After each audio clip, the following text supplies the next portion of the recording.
গতকাল শুভেন্দু অধিকারী আমার নামে মানিক ফকিরের নামে গ্রেপ্তারি পরোয়ানা জারি করার হুমকি দিয়েছেন, দেখে নেওয়ার হুমকি দিয়েছেন। শুভেন্দু অধিকারীকে নিয়ে গতকাল রাতের লাইভ ভিডিওটি আপনারা দেখে নেবেন।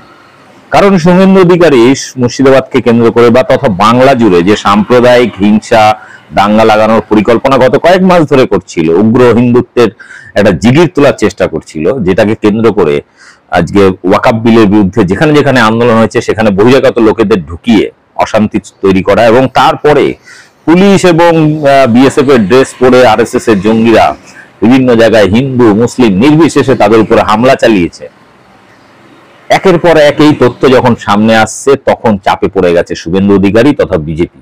বাধ্য হয়ে আমার নামটা মিডিয়ার সামনে নিতেই হলো তাকে। বিষয়টা হচ্ছে আজকে 4 নম্বর গ্রাউন্ড রিপোর্ট এবং প্রত্যেকে হিন্দু মহিলা। টোটাল এই ভিডিওতে যাদের বক্তব্য তুলে ধরছি সেই বক্তব্যগুলো যে ক্যাম্প করা হয়েছিল, যে পালিয়ে এসেছিলেন সে সমস্ত ক্যাম্পে গিয়ে আমাদের ডিজিটাল মিডিয়ার সাংবাদিকরা তারা সংগ্রহ করেছেন তাদের বক্তব্য। তাদের বক্তব্যগুলো খুব মন দিয়ে শুনবেন, সূক্ষ্ম সূক্ষ্ম কথা। গ্রামের মানুষ অতটা গুছিয়ে বলতে পারেন না, বানিয়ে বলতে পারেন না। ছোট ছোট করে প্রশ্ন করা হচ্ছে, ছোট ছোট করে উত্তর দিচ্ছেন। এবং সব থেকে বড় ব্যাপার হচ্ছে একজন তো এক মহিলার বাড়িতে হামলা করেছে বিজেপির লোকেরাই, নেতার নাম উল্লেখ করে বলছেন নেতাদের কারা কারা হামলা করেছে, এবং গুলি চালিয়েছে 5 রাউন্ড 6 রাউন্ড তার বাড়িতে। কেন সেই কারণটাও বলবেন ওই হিন্দু দিদি। শুনুন এবং ব্যাপক শেয়ার করুন, যাতে বাংলাকে এই হিংস্র সাম্প্রদায়িক বিষাক্ত পশুদের হাত থেকে বাঁচানো যায়, বাংলার সম্প্রীতি বাংলার শান্তি বজায় রাখা যায়। দেখুন, ব্যাপক শেয়ার করুন, আর আমার চ্যানেল বং নিউজ লাইভ সাবস্ক্রাইব করে রাখুন, কাজে লাগবে। মিডিয়াতে টিভিতে খবর হচ্ছে নাকি আপনাদের মুসলমানরা তাড়িয়ে দিয়েছে বাড়ি? না, আমরা মুসলমান তাড়াইনি, আমরা মুসলমানের পার্টি করছি, তার লেগে তো আমরা মুসলিম হয়ে গেছি। কারা তাড়িয়েছে আপনাদের? বিজেপি প্রার্থীরা। কি হয়েছে, কি হয়েছিল? কি মানে ক্ষয়ক্ষতি? আমাদের সব লুটপাট করে লেছে, বাড়ি ঘর দরজা টরজা সব ভেঙে ফেল দিয়েছে। কারা করেছে? অভিষেকরা সব বিজেপি প্রার্থীরা, সবাই হিন্দু, মুসলিম নাই। কাল রাত্রে। এখন থাকছেন কোথায়? এখন আমরা বাড়ি ছাড়া হয়ে আছি, আমরা যেখানে পাবো সেখানেই থাকতে হবে।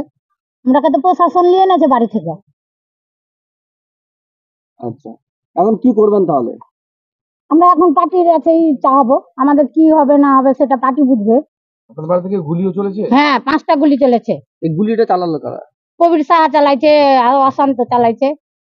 ওরা কারা? বিজেপির মেম্বার। বিজেপির লোক? হ্যাঁ। ও বলছে নাকি মুসলমানরা আপনাদের বাড়ি? না, মুসলমান চালায়নি। এই মুহূর্তে মুসলমানেরা যাবে আমার বাড়ি? মুসলমান কাউকে দেখেছেন কি? না, দেখিনি। যাইনি তো কেন বলবো যে মুসলমান গেছে।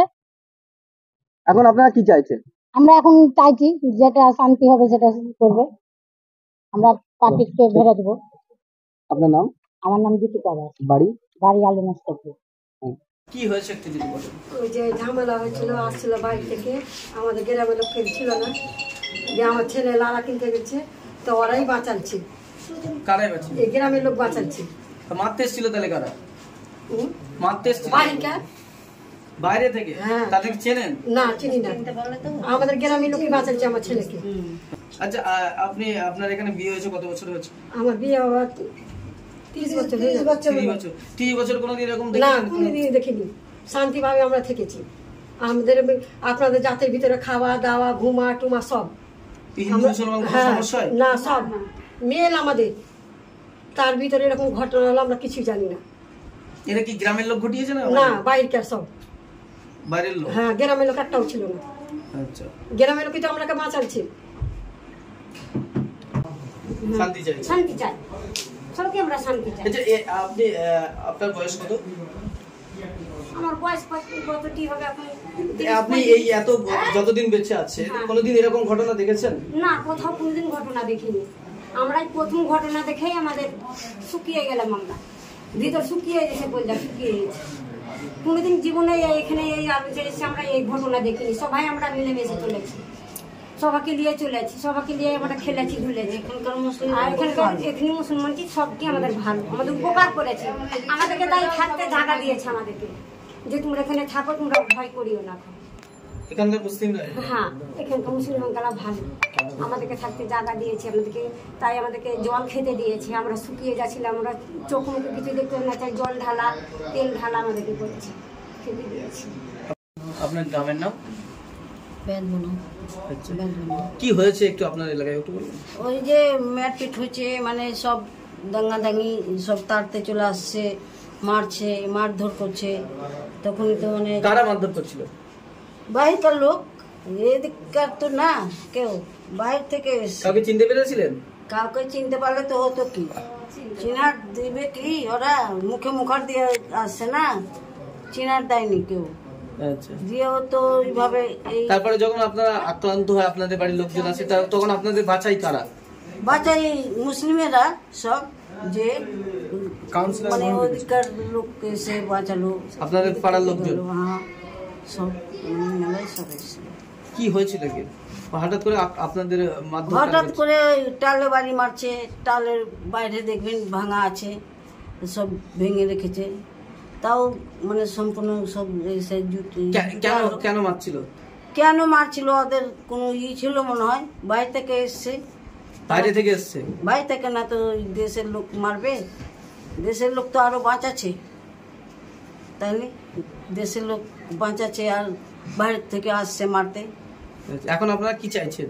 এখন সুখ চাইছি, যে জানে শান্তি, ওই যে ফাঁড়ি যায় জায়গায় জায়গায়, জানে কেউ যাতে অশান্তিটা না করে, বুঝলেন। প্রথমেই তো আমাদের হিন্দুদের প্রথমেই তো একটা রাগ আছে বিজেপির উপরে, জয় শ্রীরাম ওদের কোনো বাপের পৈতৃক সম্পত্তি নয়, মানে কোনো হিন্দু বিজেপিতে ভোট দিবে না। বিজেপি চান যে হিন্দু মুসলিম দাঙ্গা হোক, হিন্দুগুলো এখন বুঝে গেছি বিজেপি মানে মিথ্যাবাদী, বিজেপি মানে সন্ত্রাস।